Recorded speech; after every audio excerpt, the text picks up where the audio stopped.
of love, universal wisdom, shine your love on us. Beautiful souls, unity in love, spirit and angels watching over us. Hello, welcome to Mystic Mindfulness. I'm Christine. Thank you for joining me today. I've been doing some more thinking. So my most recent video was put out on Ponderings with Christine. And I'm still pondering things, but I'll call it musing this time. Musings with Christine. So thank you for joining me. I have questions. I feel like I know things. And so today, as I'm musing, we're just going to go on another journey. So here we go.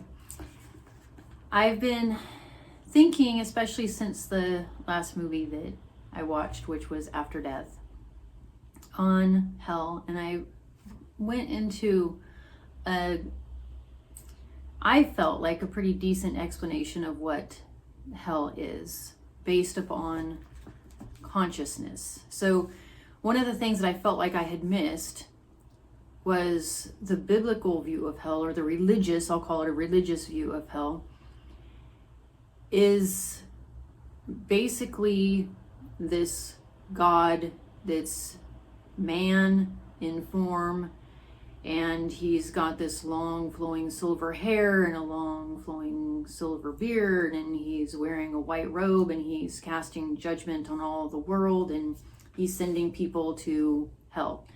That's the religious viewpoint. And I find it fascinating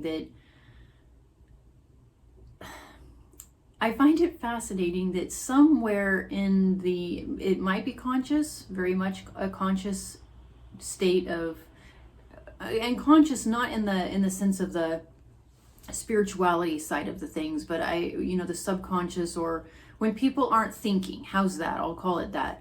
So when people are not really thinking, but they have this idea and concept that they haven't really thought it through, I believe that there's a lot of religious people who view God in this aspect, that God is a man. And I think they get that idea because the Bible has said that God created man in his image. So we're looking at this physical being and going, oh, well, then God must be a human form. And without really thinking this through, we're spirit beings is what we are. We are spirit beings experiencing human life. And this human body isn't really who we are. So I find it absurd. Maybe more like it. I'm being kind when I say it's fascinating. I find it quite absurd, and I have to include myself in this because whether I was aware of the fact that I considered God to be man, I really did. It was a male figure who was up in heaven somewhere and really judging people, and this God man was going to send people to hell. So I want to hopefully get people to think beyond that and really consider what God might be. And I was also thinking, since my last video, I am pretty skeptical, but I also know that I'm spiritual. And when I consider spiritual, I consider spirituality to be experiencing things that can't necessarily be explained with good words. A gut instinct is a gut knowing. A gut intuition is a gut feeling. We might not be able to put those into words and explain how or why. We just have a knowing, or we have a feeling. And I have had gut feelings, intuition that has kept me out of harm's way. And I don't like the word faith. because it has such negative religious connotation to it. And especially because religious leaders have used the word faith as a form to create fear, lead in fear, and then there's that just go on faith kind of thing. So it's manipulation. It's pure manipulation is how they use faith. And I don't agree with that, obviously. So I don't like using the word faith. But if we were to use the word faith, I would say that faith has to be a personal, for yourself, action. So faith is an action that goes off of or puts it into action. So if you have a gut instinct, which is a gut knowing, and you act upon that, or a gut intuition, a gut feeling, and you act upon that, that action is then faith. And that's how I personally define it. But again, I don't like the religious verbiage or definition of faith. I think it's just pure manipulation, and it's bred through fear. So they use it in the sense that I don't have to explain why or how I know or what I believe. You just need to, and they're usually teaching the congregation this, okay? Like, how do we know that God exists? Well, you just have to, take it on faith. I'm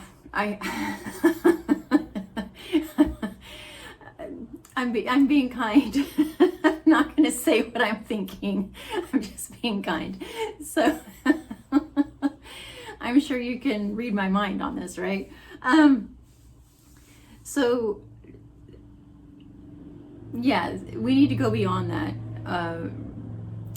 that idea of that kind of faith and move towards consciousness. And I think I might have missed that in saying this, that the gut knowing, which is instinct, does have a consciousness to it. You might not be able to put it into words, but you have this, it comes from that higher level of consciousness. And the same with that gut intuition, that gut feeling also comes from a higher level of consciousness. Call it your sixth sense.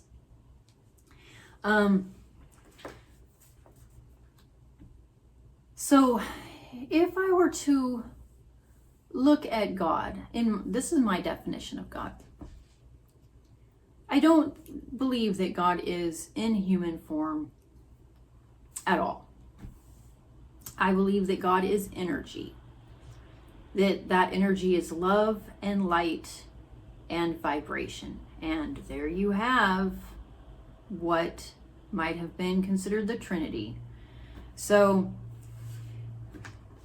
information, that knowing, the intuition, the instincts, that's the information. So love and light and vibration, information, it's all energy.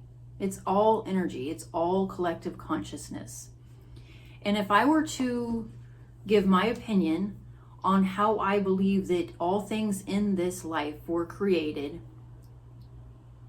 and obviously I'm not going to be able to explain this completely in full form because I don't even know. I just have this conscious knowing, maybe that instinct, that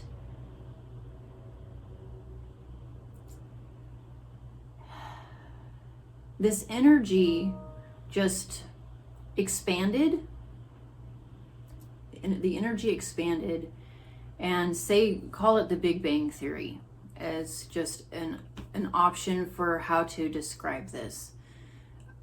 And other than that, I don't know, but here's what I think. So you have the Big Bang Theory, this energy God blew up, and we are that energy. We're like facets, like in a diamond, all particles of that same energy, that DNA. That DNA is in all of us.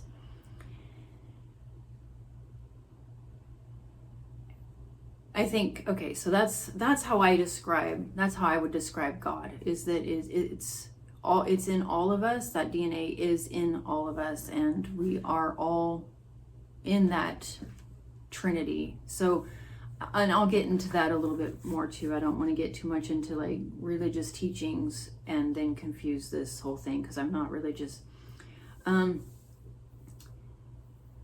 So the highest form of energy that we can have is pure love and light and vibration or frequency, and that higher level of consciousness. Spirituality to me is experiencing things beyond this realm, and I would just call it experiencing. It's experiencing everything with our senses, including the sixth sense. And I feel like if we were to only go with logic, reasoning, skepticism, that we could lose the mysticism in the experience, in the observation of things. So spirituality teaches experiencing. Science teaches us to question and observe. History teaches us to reflect and learn from the past. And spirituality existed, the experiencing of things. People were experiencing things before science could actually prove it. So if we were to negate spirituality and the experiencing aspect of things, like the metaphysical and the paranormal, and if we were to negate that, take it out of our history completely, science wouldn't have been studying it. But because we've had these experiences and science has been studying it, we are able to now prove things that yes, these experiences do actually exist.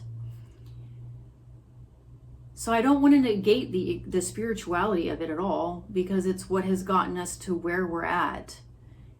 And I think that's very profound. So experience the observation, and that's also part of science. I think there's a good healthy balance between using our senses to experience things while we're observing them, and also to use reason and logic. There has to be a good equal balance between the two. We can't negate one for the other.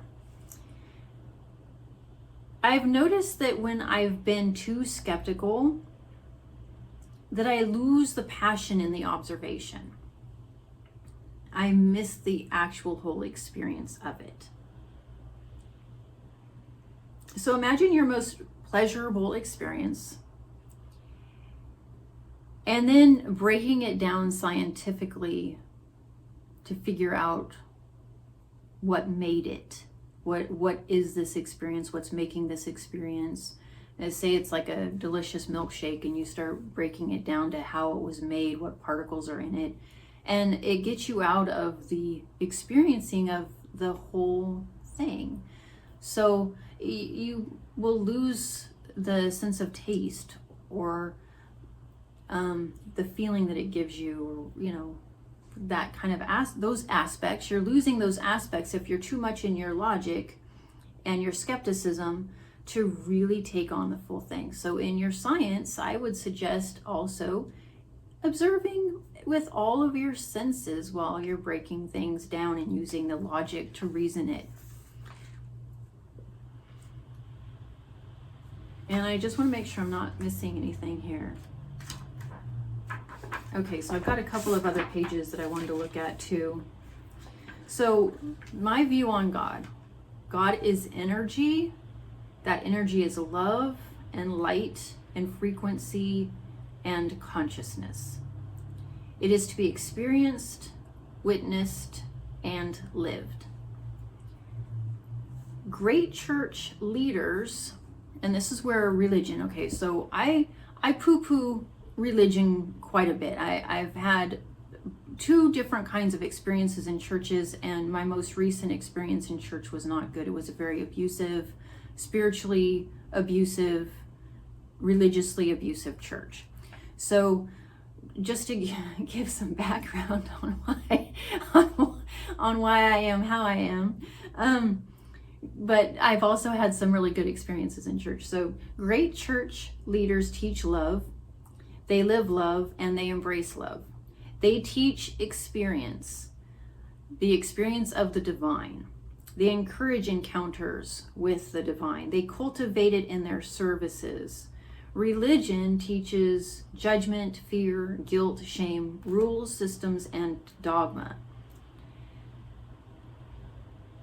That's not the energy of God at all. And I think we lose out on our higher consciousness when we are not living in that higher vibration of love and in that frequency of love. Going back to this page over here. Let's see, I just want to make sure I'm getting all of this here. So I have questions here. What is hell? What is a savior? Who was Jesus? What is God? And because I have a religious background, I often still consider the Bible as in not a great, the Bible is not a great book if you're looking for real answers, but I think that it does teach Christianity. Like if you're looking for what the Christians believe, the Bible would be a great resource for that. Aside from that, from what I've read, there's some historical errors in it, and the teachings have been misconstrued of Jesus's teachings have been misconstrued because of the Roman Catholics, Constantine. So if Jesus was real, because there's also this viewpoint that Jesus didn't exist because we can't prove that archaeologically. there's no archaeological evidence for Jesus' existence or any of his disciples, I guess, too, is what I've read. So they haven't dug up any, bones or artifacts or anything like that. However, there are teachings and there's texts that reference this. So from my opinion, I will say that I do believe that Jesus did exist. But I don't think that Jesus is what the religious people have taught us.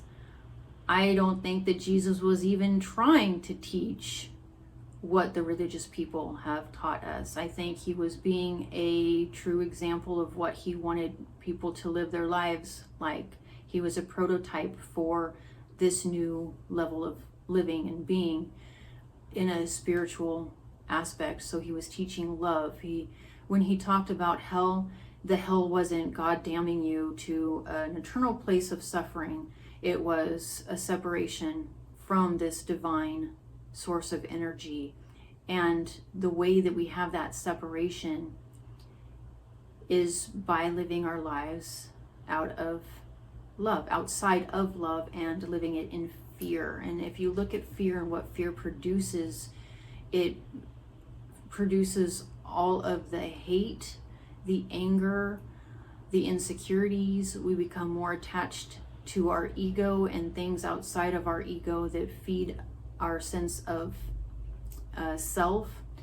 And fear also teaches religion. Look at what we're afraid of. We're afraid of going to hell. That's why there's churches that teach that you have to become born again, and that born again is just a way to keep people inside churches to keep their businesses running. So if you're looking at that type of fear, you're not growing. It keeps you bound up and in a small mindset. You can't even ask questions in church. You can't use a scientific mind in church as far as looking at their beliefs and really taking it under a microscope and questioning why. You're not given that. So fear keeps us bound up, and Jesus was teaching love and light and frequency. When he said that I am, he was literally saying, and not from the religious standpoint, I see that this can cause some confusion. I'm not intending for that at all. Okay, so because of God's DNA, the energy, frequency, light, love, and consciousness running through our DNA, that's what Jesus was teaching, that I am. And when he said that we are, or he is the Trinity, we are all in that Trinity. We have love, light, frequency. That's all there. It's in us. In this, take away this suit, this flesh suit, and we are all spirit beings on this collective consciousness. We are literally all one. We are literally all one. So, and you have that source energy, you have us, and the experience. And we have that experience, and that, I guess, would be more, and I'm still processing through these things too, but that's, I guess, the spirit would be the spiritual experience, and then the spiritual form of us, and then the God source of energy. There's the Trinity. So that's the way I view that. And then after watching this movie, After Death, and I didn't believe in hell. I was like, hell doesn't exist. But then when people have experienced a hell after death and they've come back to talk about it, it kind of put me into a new perspective. I was like, okay, well, there is a hell, but not the hell that says that God from this human man form, angry guy up there in the sky somewhere casting you down into hell. I don't believe that's what it is at all. Especially since when you watch the movie and you also listen to other NDEs, those who were in hell were able to get out, some by calling upon God, others by visualizing a new place to be. So you take that and you go, okay, are we creating hell in our levels of consciousness? And then it took me to, I have heard this, I haven't actually studied this for myself, but on one of the podcasts that I watch, this has come up in conversation with interviews. It's my understanding from what I've heard that people have experienced Shiva in the afterlife. They've experienced Buddha. They've experienced Jesus. In other parts of the country, when people die, they have a dirt path rather than a long tunnel that leads them to light. They have a dirt path that they're walking along into light. So when you have these experiences, after death experiences, and you recognize that we are experiencing the things that we've known, it really makes you think that this is more about consciousness than an actual literal place. And like I said in my last video, even this realm that we're in, it appears real, but looking at quantum physics, it's not reality. So consciousness, those things that we experience outside of this physical body in death, are our conscious minds, and they feel very real. So I'm not negating that if it feels real, it seems real. So in that aspect, it's real. And I believe in higher consciousness, and I think that's where we're all just intended to get to. And I guess that brings me back to some of Jesus's other teachings, like his return, right? The second coming of Christ. That's a religious term, but it's based upon Jesus saying that I will come back. And I believe that that is Christ consciousness. It's not an actual physical return of Jesus. I think that it is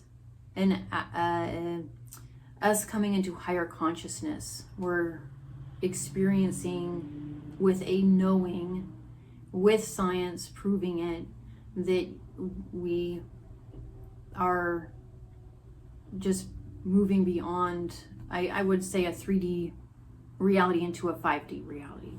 So Christ consciousness, we're coming into Christ consciousness, and that's the way I would look at that second coming or Christ return, going into Christ consciousness. I think there's a lot more to discuss on these things, but I want to add too that a lot of the teachings of Jesus have really been misconstrued to dictate a heaven or a hell in fear. And I think a lot of his teachings were more so about living in a higher conscious state, in love, and coming into our full knowing of who we are, and not perpetuating that fear state. But religion wants us to stay bound in fear because it brings in the income for them. So yeah, that's what I think. And if we can actually raise our higher conscious vibrations, we probably wouldn't even experience that lower conscious level of hell in an afterlife. We could transcend that completely just from living in a higher vibration of love here, and not having those, like I said, lower vibrations of fear. So I think that's what Jesus was actually teaching. And just for studies, because I've heard this myself from the same podcast that I like to watch, there's evidence that Jesus traveled to India and learned the things that he taught. He learned in India. So there's that potential, and I think there's some pretty good evidence for it too if you want to study that out. They've been hidden because the religious people at the top want to keep that hidden because it would shatter their existence as a church. So I would really study that and look into that. And I think also, if you look at the teachings of Jesus under the microscope, so to speak, and truly understand what he was teaching, it doesn't follow any Jewish teachings at all. And it follows more along the lines of what he would have been taught in India. So look into that, study that, research that. You can probably find a lot of information on it. I just watch these podcasts and I go, oh, my brain goes, oh, this makes a lot more sense to me. I mean, even the miracles that Jesus did, they say he learned. He learned. And if you look at the yogis, from what I've heard, I haven't studied this out for myself. Please study it if you're really interested to find out. But yogis were able to actually do these same miracles by getting into a higher state of consciousness. So it's fascinating that this is a pretty good probability that Jesus went to India, learned these things, and came back and was teaching things that he had been taught. But study it and research it. Don't just take my word for it, and don't take anybody's word for anything. Just really study it for yourself. So anyway, these are my musings for the day. Thank you so much for joining me. I hope you have a fabulous day. Thank you again. I love you guys. Bye.